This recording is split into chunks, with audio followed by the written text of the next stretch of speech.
Hello, I'm Willow, an aspiring author. I thought I'd start making videos where I just talk about my characters for a while. I have more characters that have a lot of depth to them compared to the one I'm doing today, but I thought I'd start with a more tame character that I wouldn't rant off script for an hour and have to cut half the video or something like that. But it's also more complex than saying it's a character, it has a name, it did that one thing that one time. So here I present to you Anatolia.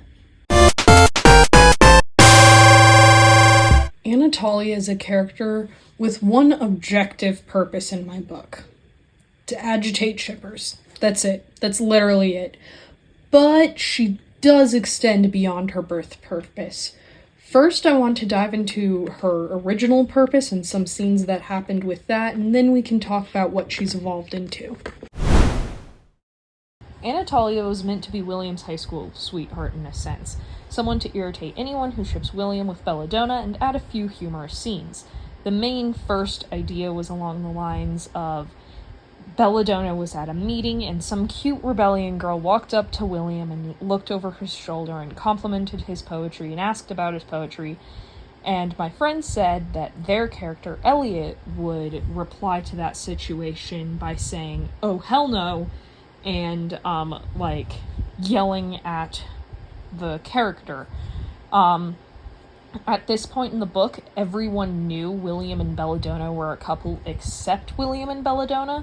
So when Anatolia, this new character, comes in and tries flirting with him, this really pisses off Elliot. He actually yells that William's poetry is trash. He's telling William his poetry is great while yelling at Anatolia that no one can say William's poetry is great except Belladonna. At this point in time, Anatolia didn't have a name. She was talked about as William's girlfriend or cute rebellion girl. After she was fully cemented as a character, though, and definitely going to be in the book, I finally looked up Greek names and came up with a name that is now used mostly in Turkey, Anatolia, from the Greek word Anatol, which means west or sunrise, east or sunrise. It originally referred to an eastern part of the Roman Empire. A few things were determined in these early stages of Anatolia. She was sweet, Belladonna and Elliot hated her, and William was oblivious to her flirting while simultaneously loving her back and wishing she'd liked him. Despite Anatolia not having much in the lore department, she does have a lot in the humorous scenes department. Now, most of these aren't written, and they're more in the format of me and my friend talking, and less in the form of me getting on Google Docs. They still exist, and I'm not sure if I'm supposed to, read them like an audiobook for the book that doesn't exist, or describe them while having them wrote on screen, or if I just, let you know the scene happened. And I'm just gonna try a few different ways until I find something that works.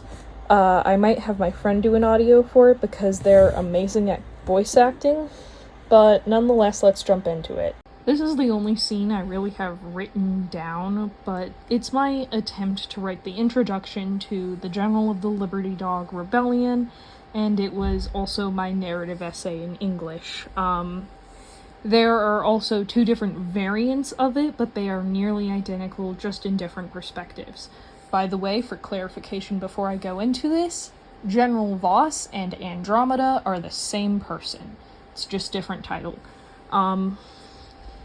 In both of these, it opens up with Belladonna, Bellatrix, Prince Cedric, and William walking into the rebellion refugee camp, and every military personnel has a sword or a gun pointed to them in seconds because, well, the daughters of the kings they are seeking to destroy just waltzed into their camp like it was nothing. Belladonna claims she is the owner of Marlene, a messenger bird who's been helping the Liberty Dogs out. But General Voss isn't focusing on that at all. She doesn't even care that they're the princesses, that, they're the enemies that just walked in. She is instead looking at William and is actively struggling to not kill them because she is super against slavery. While it is not said in either variant of the scene, I do try to imply that she has her own personal experiences with slavery that cause her to disgust any slave owner.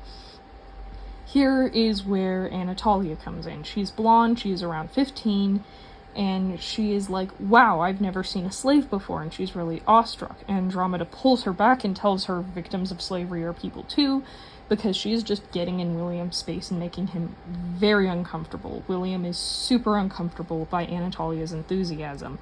Andromeda asks why she can even trust them, and after a short conversation, Belladonna convinces her sister and Prince Cedric to hand over their weapons, and General Voss reluctantly trusts them. Andromeda leads her to a camp room where she takes William to the side, leaving Anatolia and Belladonna alone. After, for somewhat obvious reasons, Belladonna doesn't like Anatolia, despite the fact that Anatolia has done nothing wrong, so she is very snippy throughout the entire scene. Intro to Andromeda Voss has to be one of the most important scenes Anatolia is in, but she doesn't fill much of a role here in the scene, and it could exist without her. Between the intro scene and the next scene, there is a lot of fluff and random flirtings that I could go over, but I'm not going over them all. After all these, there is only one thing I have left, and that is Anatolia breaking up with William. This one was very hard because I didn't want to kill Anatolia, and neither of them would really break up. They're both people pleasers. I'm still working shop this, but it's somewhat along the lines of William doing something he doesn't want to do, and it isn't necessary for the cause, for Belladonna. Anatolia yells at him that he has to start standing up for himself to Belladonna, and he doesn't. He says that he just can't. Anatolia says he's an emotionless doll. He yells back that he isn't. Then she asks if he'd kill himself for Belladonna if she asked, and sadly, William says he would. Anatolia breaks up with him then and there, and they're both left heartbroken. This is inspired by a very popular audio on YouTube, though I'm not sure what it's from, so I can't give you any help searching that up. Currently, Anatolia serves to mirror Belladonna. Anatolia is a rebellion girl who lived in poverty for a portion of her life while she lives poor in material things, like a house and all that. She is very rich in things that matter, like relationships, families, value, experiences. Meanwhile, Belladonna is a princess who lives her entire life with everything handed to her, but she doesn't have things like relationships or how to build them.